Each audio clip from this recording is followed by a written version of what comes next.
Sejam bem-vindos, fiel, uma excelente terça e vamos aqui agora com mais um vídeo no canal, trazendo todas as informações dessa preparação do Timão para jogar nesta quarta contra a equipe do Santa Fé da Colômbia pela Libertadores da América. Timão que já está lá na Colômbia. Estou trazendo um corte com todas as informações e dos bastidores políticos do Corinthians que estão bem agitados esses dias. Se inscreva no canal, deixa seu like se quiserem deixar a opinião de vocês aí nos comentários. E vamos com o vídeo. Só que a Lili foi e o Memphis não. É isso, Lili?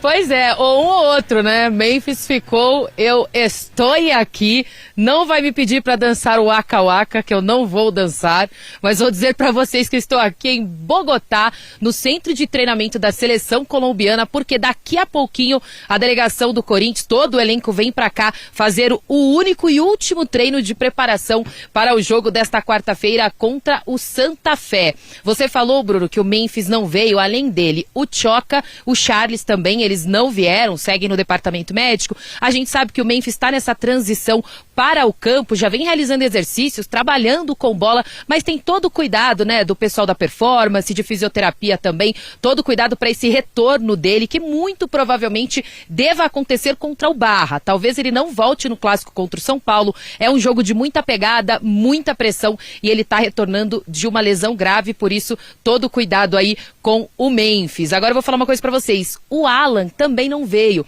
foi decidido porque uma condição de saúde dele, ele não pode jogar na altitude, por isso ele não viajou com a delegação, inclusive, só relembrando que nós estamos a 2.600 metros de altitude, né, nível do mar, por isso que ele não viajou, e aqui eu estava vendo a preparação de toda a equipe do Corinthians, eles trouxeram vários cilindros para cá também, por conta do treino, os jogadores também irão utilizar, inclusive a gente fez uma entrevista com o Ranielli, né, na tarde de hoje, já vou chamar trechos dessa entrevista, eu falei, e aí Ranielli, como é que tá a altitude? Ele, por enquanto tá tranquilo, vamos ver no treino dessa tarde, então por isso que o Corinthians já veio preparado com cilindros de oxigênio e será o teste aqui para o elenco, daqui a pouquinho eles devem estar chegando, a gente vai mostrando ao longo da programação da ESPN. Vamos fazer o seguinte, vamos ouvir o que disse o Ranielli, ele falou principalmente sobre a chegada do Diniz, porque o que eu sei é que o Diniz chegou e modificou muita coisa nos treinos, tá? Principalmente mantendo mais tempo os jogadores no campo. Tanto que o Ranielli chegou a falar que um dos treinos estava cobrando falta, ele nem via para onde a bola ia, porque já tinha escurecido, mas o Diniz manteve eles lá, isso não quer dizer nada de ruim nos bastidores, tá? Pelo contrário, o que eu tenho apurado com as minhas fontes é que o Diniz está fazendo um bom ambiente ali com os jogadores que estão gostando, então vamos ouvir o que o Ranielli disse. Quando o Diniz vem e a gente consegue os resultados, a gente com certeza vê que o que ele está fazendo está certo, então a gente tem que se entregar aquilo ali, tem que entender, tem que buscar aprender o que ele tem para passar.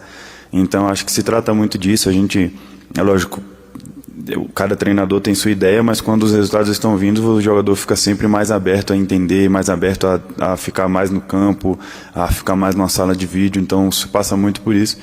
E foi assim com a gente, o Diniz tem também dosado bastante os treinos dele, ele entende quando que a gente pode, quando não pode ficar muito tempo no campo, quando é melhor fazer uma recuperação, quando é melhor ir ficar dentro da sala de fisioterapia, então ele é um cara que ele tem sido bem maleável em relação a isso, e a gente também como grupo entende também quando ele quer forçar um pouco mais, a gente tem que entender também, porque ele abre mão de um lado, a gente abre mão de outro, então essa relação está sendo bem feita.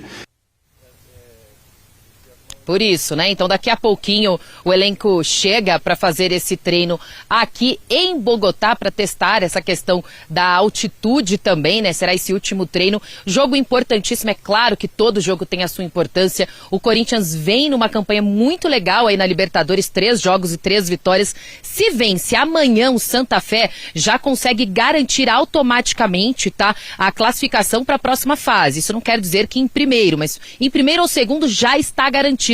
Por isso é importante vencer, só que o Santa Fé que na liga aqui, local, está em 7º lugar, sabe que precisa vencer o Corinthians para ainda sonhar com uma classificação, então será páreo duro, jogo difícil. Eu conversei com torcedores do Santa Fé que disseram, sim, o Corinthians é favorito, mas a gente não pode desistir. Então é isso, daqui a pouquinho o treino vai começar, a imprensa vai poder mostrar mais ou menos uns 15, 20 minutinhos desse treino, desse início de treino, porque depois, né, portões fechados, e aí será a estratégia do Diniz com o elenco para esse jogo aí contra o Santa Fé, Bruno. Beleza, Lili, obrigado, viu? Boa sequência de trabalho aí. A Lili, então, vai acompanhar o treino e a gente segue acompanhando também no espn.com.br. Tem mais trechos, inclusive, da entrevista lá com o Ranieri, que tem sido até uma peça importante nesse sistema defensivo que só foi sofrer gols lá no Maião, né, Eugênio? Até então era baliza 0. E ele tendo que também se provar em funções diferentes, né? Com a ausência do Mateuzinho, passou a jogar também de lateral direito. E aí, aquela história. Ele, para cumprir a função defensiva do lateral, vai bem. Ok. Só que o time do Corinthians depende muito dos laterais no ataque. E aí o Ranieri não consegue entregar isso, né? Porque ele não tem essa capacidade de chegar ao fundo, cruzar, de velocidade, ultrapassar, de um drible. Então é um jogador versátil, pode jogar como primeiro homem de meio de campo, às vezes joga como um terceiro zagueiro, tá quebrando o galho de lateral, mas aí não dá para pedir que seja um lateral ofensivo. Porque nesse caso, às vezes, é até um terceiro zagueiro ali pela direita, não é?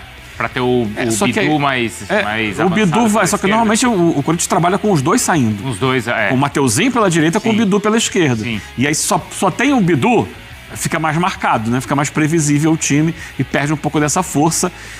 Mas aí não é problema do Ranieri, que ninguém pode jogar bem todas as funções dentro de campo. A função dele normalmente é mais defensiva e nisso aí ele tem conseguido se sair bem e tem ajudado a esse Corinthians que só foi tomar gol agora no jogo contra o Mirassol desde a chegada do Fernando Diniz. E no final de semana tem o jogo contra o São Paulo. Esse jogo vai ser muito importante e vai ser interessante ver durante essa semana se o Memphis vai ter condição ou não de jogar no domingo.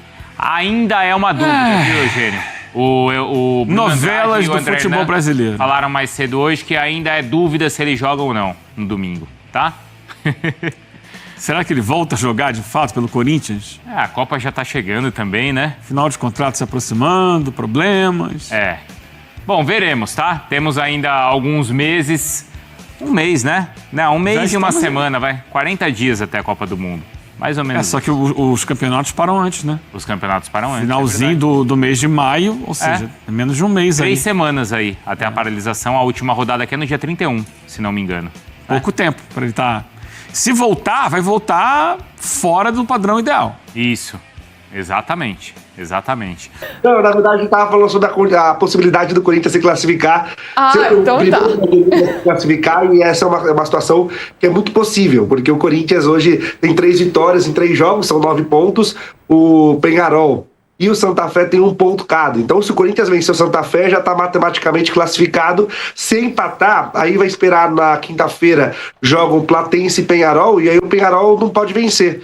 E aí é uma situação, até porque o jogo é na Argentina, o Platense começando bem essa Libertadores. Então, assim, ainda que o Corinthians não vença o Santa Fé, apenas empate, ainda tem grandes chances de se classificar nessa rodada, nesse meio de semana. Agora, uma vitória já está garantido ali, é Zé Fini. Corinthians é classificado matematicamente, ainda não definido se primeiro e segundo lugar, mas já classificado para as oitavas de final da Libertadores. Tá tranquila essa classificação, né? Eu disse, aliás, não sei se todo mundo esperava essa campanha do Corinthians, eu confesso que não, mas tá dando muito bom aí na Libertadores. O corintiano mais otimista esperava 3 vitórias, as 3 por 2-0, e se vencer hoje, garantir matematicamente essa classificação é importante também para o Corinthians, porque precisará dar muita atenção ao Brasileirão, né? Na zona do rebaixamento, o Corinthians tem que cumprir no Campeonato Brasileiro. Então, já garantir a classificação na Libertadores, dá um respiro para o time cuidar disso, a tabela do Brasileirão. Pois é, né? Aí dá, né? Ele consegue administrar, a gente está falando de administrar o elenco no caso do Palmeiras, né? No caso do Corinthians, aí tem essa possibilidade, embora o Fernando Diniz não goste muito de mexer no time, mas depois do último jogo mesmo, ele falou, vamos ver como é que os jogadores estão, né? Tem que avaliar aí toda essa questão do controle de carga, Pedro. É porque ao contrário também do Palmeiras, o Corinthians tem menos elenco, né? A administração é mais delicada, mas o Diniz ele tem uma habilidade única de exigir do elenco sem causar aí tantas lesões, né? A passagem dele pelo São Paulo foi muito marcada por isso, foi o último momento no qual o São Paulo não conviveu ali com grandes lesões, embora o sistema do Diniz exija bastante dos jogadores, ele sabe aí dosar isso à equipe dele de preparação. Ô, PVC, é um jogo que traz alguma preocupação pro Corinthians na Colômbia? Eu acho que é sempre difícil jogar contra o Santa Fé, né? Porque tem altitude, mas assim, eu acho que por isso está jogando o que jogou semana passada, aquilo que a gente falou um pouco ontem. Acho que a gente está num momento de intransigência muito grande e de pouca percepção do que está fazendo falta pré-temporada. É justo criticar quando joga mal, como jogou mal contra o Mirassol? Claro que é. Mas é bom a gente tentar entender sobre as razões de ter jogado mal. Por que um time com 7 titulares iguais era a Holanda de 74 no primeiro tempo contra o Peñarol e jogou pedrinha contra o Mirassol? 2 dias depois, o elenco está cansado, o elenco não teve pré-temporada, então é justificável? Não, é para jogar bem. Mas a gente está entendendo o que está acontecendo com todos. Ontem a torcida do Flamengo estava furiosa, a torcida do Corinthians estava nervosa, a torcida do Palmeiras estava inconformada. Cara, os times estão tentando jogar o que dá para jogar. Eu acho que não é um jogo fácil, mas o Corinthians jogando o que jogou contra o Peñarol, ganha do Santa Fé. Luísa, a título de informação, o Corinthians entende, né, essa questão de planejamento do elenco em relação ao Corinthians, justamente como o Fernando Diniz ele tem uma visão diferente do Dorival em relação à gestão do elenco. Ele quer contar com os melhores jogadores quase todos os jogos. O Dorival já tinha uma questão de preservar para determinadas partidas, ter o melhor em determinados jogos, priorizar ali competições. A Libertadores era uma prioridade. O Diniz já não faz isso. A questão é que para esse jogo ele vai ter um grande número de desfalques, né? Não viajaram, né, para Colômbia. O Choca, que já está há um tempo no DM. O Charles, que já está há um tempo no DM. Não são titulares, mas acompanham elenco. O Alex Santana não foi inscrito ainda para Libertadores. Você não tem ali o Vitinho, que teve um problema no último fim de semana, não viajou. E você também tem o Alan, que o Alan tem uma condição genética, já que impedia ele no Flamengo de jogar jogos à altitude. Lá em Bogotá são 2.600 metros de altitude, então ele foi preservado dessa partida. E o Memphis. Então, só que eu contabilizei 7 desfalques, o que muda bastante a configuração do elenco. O André volta, porque não jogou contra o Mirassol, também não joga contra o São Paulo, mas na Libertadores está tudo ok. Então tem esse retorno do André, mas por outro lado tem ali a ausência de 7 jogadores, sendo que alguns ali, Alan é visto como uma espécie de 12º jogador do elenco do Corinthians, o Vitinho ocasionalmente entra, e principalmente o Memphis, que o Diniz ainda não contou. Pois é, né? São muitos aí, né? Que os muitos desfalques são 7, e também tem esse retorno desses jogadores, né? Que o Lázaro tá trazendo pra gente. O Gustavo Henrique, né? Que é uma peça bem importante. Mateuzinho, André, Carrilho, enfim. Se ele perde por um lado, por outro, né, ele também ganha aí alguns jogadores que não estavam nesse jogo, nessa derrota para o Mirassol, que acabou ficando muito marcada ali, especialmente ali no primeiro tempo, né? O Corinthians jogou muito mal. E esse jogo ainda está reverberando, né, Lázaro? Porque deixou o Corinthians numa situação bem complicada. A gente pode até ver a tabela ali de novo, mas o Corinthians está na zona de rebaixamento do Campeonato Brasileiro, na 17ª colocação, né? O Santos está ali na 16ª, então acabou se saindo melhor nessa rodada aí, depois do empate com o Palmeiras em relação ao Corinthians. E o Corinthians saiu muito na bronca com a arbitragem, reclamando bastante. Foi a CBF, Lázaro, o que está rolando por lá? Então o Corinthians não quer deixar passar aí tudo que rolou nesse fim de semana, não. Não só não quer, como não deixou. Ontem teve a reunião da comissão de arbitragem da CBF, e o Corinthians mandou o Mauro da Silva, né? O pessoal conhece até como Mauro Van Basten, foi jogador do Corinthians na década de 90, é observador técnico do Corinthians, e ele participou dessa reunião como representante do Corinthians e levou as reivindicações do Corinthians. Fatalmente, quem participaria dessa reunião seria ou Marcelo Paz ou até mesmo o Júlio César, mas o Corinthians fez uma maratona, né? Deixou Mirassol logo depois do jogo, pegou avião, dormiu no CT Joaquim Grava, fez um regenerativo e ontem mesmo já viajou para a Colômbia por conta dos efeitos da altitude. Então o Corinthians, ao invés de viajar na véspera do jogo, decidiu viajar 2 dias antes, já está em Bogotá. Então, como estava em trânsito, aí o Mauro da Silva foi que representou o Corinthians. A informação que eu tenho é que todas as reivindicações que o Marcelo Paz apresentou na zona mista depois do jogo contra o Mirassol, que é a questão dos critérios, o lance da expulsão, que na visão do Corinthians não era um lance para VAR, que o jogador, o Edson Carioca, correu o risco, ali assumiu o risco ao entrar no carrinho com os dois pés. Inclusive, isso foi um ponto batido muito fortemente. Tá? O Corinthians entende que era sim pro Edson Carioca ser expulso. O Corinthians entende que não foi pênalti no Bidu e foi falta clamorosa, erro claro e manifesto na falta na origem do segundo gol. Além da reclamação sobre a ausência de critérios do Superior Tribunal Superior Tribunal de Justiça Desportiva em relação às punições de reclamações de arbitragem, porque o Hugo Souza pegou 2 jogos, depois foi revertido para 1 em relação à reclamação contra o Palmeiras, e que outros jogadores reclamaram e foram absolvidos pelo STJD. Então foram as reivindicações levadas pelo Corinthians através do Mauro ontem na reunião da Comissão de Arbitragem da CBF.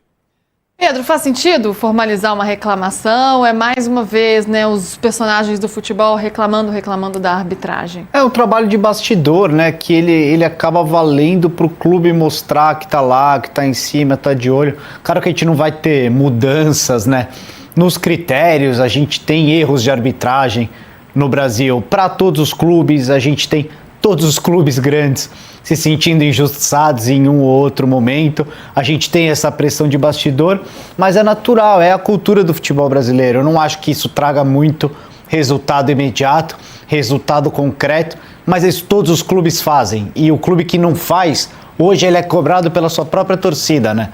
Cadê o bastidor? Cadê mandar alguém lá na CBF para reclamar? Então é mais do mesmo que o Corinthians está fazendo. É isso, né? Falando em bastidor, ontem teve votação no Conselho, né, Lázaro? Rapidinho para a gente fechar, mas algumas questões importantes sendo votadas, como a reeleição do presidente, na verdade, assim, né, a possibilidade de reeleição do presidente, mesmo com o cargo, né, mesmo com a gestão estando em curso, né? O que ficou definido ontem? Conselho Deliberativo do Corinthians, o retorno, né? Desde novembro, essa tentativa de votar um novo estatuto do Corinthians. E ontem, a reunião que começou na semana passada e foi suspensa, foi retomada. E existia uma divergência em relação ao entendimento sobre a possibilidade do Osmar concorrer à reeleição ou não. Porque o Osmar assume interinamente no fim de maio, quando o Augusto Melo é afastado do cargo, e depois é eleito de forma indireta no dia 25 de agosto. Só que o estatuto atual do Corinthians diz que presidente que ocupa o cargo por mais de 18 meses não pode ser reeleito, mesmo se ele não for eleito, mesmo se ele assumiu o mandato em andamento. Só que aí há uma questão de cálculo, porque se considera que o Osmar é presidente desde a interinidade, então ele ocupou o cargo por mais de 18 meses e não poderia ser reeleito. Se entender que ele ocupa quando ele foi eleito de forma indireta em agosto, aí ele ocupou por menos de 18 meses. E aí, como existia essa divergência em relação à compreensão, à interpretação do estatuto, ontem, entre os itens a serem votados da reforma estatutária, aí optaram também por votar esse item específico, né, essa regra de exceção em relação ao Osmar Stabile. Foi uma reunião mais esvaziada, 46 conselheiros votaram favoravelmente à possibilidade do Osmar tentar a reeleição, 30 conselheiros votaram contrariamente. Agora tudo isso vai ser reunido e mandado para a Assembleia Geral de Sócios para definir, referendar essas decisões que foram já definidas pelo Conselho. Como isso vai para a Assembleia de Sócios, ainda existe um impasse, porque a diretriz disso está através de um texto base de reforma de estatuto que foi rejeitado no Conselho. E aí é uma questão de impasse internamente, como um texto rejeitado vai para a votação dos sócios se ele foi rejeitado. Então, tivemos o Conselho Deliberativo, reforma do Estatuto, o retorno. Pode ter certeza que vai ter parte 3, 4, 5 e muita água vai rolar. Eleição para presidente do Corinthians acontece no fim deste ano.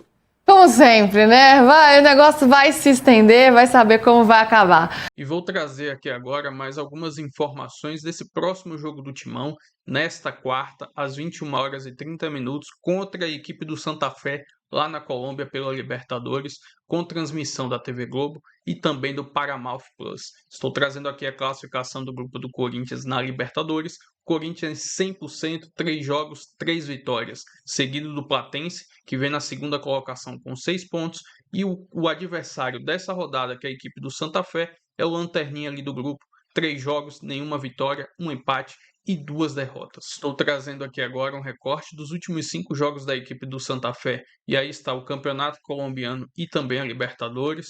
Desses últimos 5 jogos são 3 vitórias e 2 derrotas. O último jogo que eles fizeram neste domingo contra a equipe do Inter de Bogotá, jogando em casa o Santa Fé, venceu pelo placar de 3-1.